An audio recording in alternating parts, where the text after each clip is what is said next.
Where did you get cadavers? I don't blame you guys for not understanding because you guys haven't seen the amount of Ty Lopez courses that I've seen. He said Ty Lopez. I've made a video reacting to unprofessional medical TikToks. How about funny ones? I'm sure there's some funny ones out there. Let's go searching. This is my first time. I don't know how to do this. It's, woo!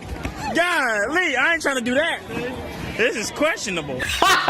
This is questionable. Honestly, the first time you do an ultrasound, it is confusing. I can relate to that struggle. And that jelly, it's just so cold when it hits the bare skin. Doctor, something's wrong with me. Explain to me what's wrong. When I touch my head, it hurts. When I touch my nose, it hurts. When I touch my elbow, it hurts. I now see your problem. Oh no, am I gonna die? No, your finger's broken. I did not expect that. People are so much wittier than I am. That's so good. I thought she was gonna make a joke about fibromyalgia and I was gonna get upset, like you shouldn't make fun of patients. And she said your finger hurts. That's really good. Also, there's a play on that doctor's joke where it's like, doctor, it hurts when I do this. Oh, okay, don't do this. Copay? Hi, I'm Dr. Jones. I'm an OBGYN physician. I'll tell you what I did today, but you have to listen fast. I put on a mask because COVID. I got some coffee because I'm addicted to caffeine. After that, I went to the operating room and did 2 surgeries, 1 major, 1 minor, before having socially distanced chips for lunch and doing an HSG. I'll tell you what that is another day. I went to my clinic and saw patients, pregnant and not pregnant, and then I went to my office and I charted forever. And then I went to labor and delivery and we delivered a baby and it was super fun, and now I'm going home because I'm exhausted. Mama Dr. Jones is a champ, not only because of everything she does in her life and doing it quite well, she's amazing at TikTok. It's a really good representation of how hard it is to be a doctor, especially one who's seeing patients in a clinic setting but also is a surgeon. It's not an easy life. Mama Dr. Jones is up to the challenge. If you haven't seen our collab, I'm linking it down below. Bro, sorry, bro. Your dad is dead. Oh, man. Calm down, man. I'm the one that should be upset. I had to go on break right after. You know how hard it is to eat a sloppy Joe after seeing blood? Did he go quick? Oh, no. He took his time. I'm like, hurry up. I'm trying to go on break. He fighting. I'm like, let go, man. You got God on hold, man. Did he suffer? Oh, most definitely, because he was screaming. I'm like, man, this is annoying, because I know the other patient's trying to sleep. I'm on the phone trying to talk to my insurance agency, trying to get my insurance lowered, but he yelling, they can't hear me. I'm like, shut up. If it makes you feel better, I'm sure Mr. Johnson is in a better place. Wait, my dad's last name is Wilson. Oh, your last name Wilson? Oh, my fault. Your dad is straight, bro. He outside. Hey, you Mr. Johnson's son? Yeah. Your dad is dead. Oh, thank you. You're welcome. That was rough. I have to say, name mistakes in hospitals do happen. Like, this is a real issue. In fact, when we have 2 people either with the same last name or a last name that sounds similar, we put on our floors name alerts. Like, it says name alert above the patient's bed and when you enter the room so that these mistakes don't happen. And when people are creating the person's chart, it has a name alert on it. It's like a bright sticker so that you're checking the right person's name. Hey doctor, what's that thing? Great question, young man. That would be the heart. Hey doc, scalpel. Of course. Doctor, I was wondering if that was the right coronary artery? No, that is the circumflex artery. Get out of the OR. Some doctors, especially surgeons, can be quite mean to residents and students, but they're really nice to those who are shadowing, trying to decide whether or not they want to go into the field because they don't want to scare them away. Plus, it's also fair to say that they're under no obligation to know all the important arteries. That person did ask what that is, and it was the heart.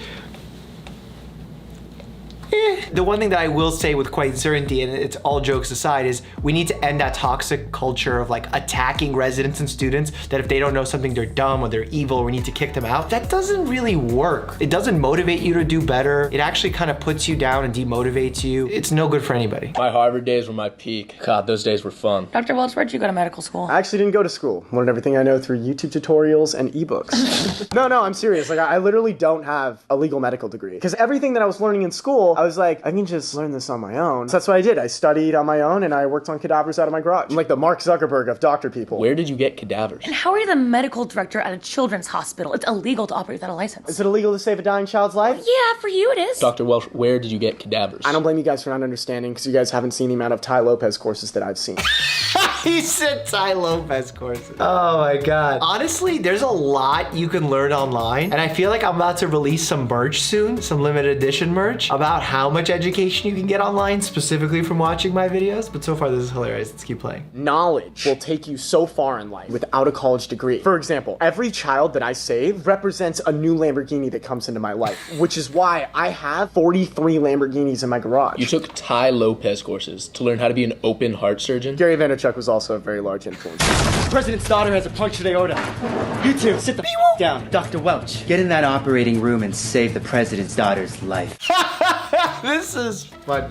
Yeah, medicine is one of those things where, why am I even explaining this? Yeah, you can't practice medicine without a license. And it's not because like the license is some kind of magical paper that actually proves you're capable. But when you're about to trust someone with your health, you hope that they've been experienced, they've practiced, they've learned, they showed competency in these fields. So yeah, you want someone who's not only showing you a medical school diploma, but also a residency graduation certificate, a board certification. Like I'm board certified in family medicine. I have a medical license in New York and New Jersey. They ask you a lot of questions about criminal backgrounds. Where did this guy get a cadaver?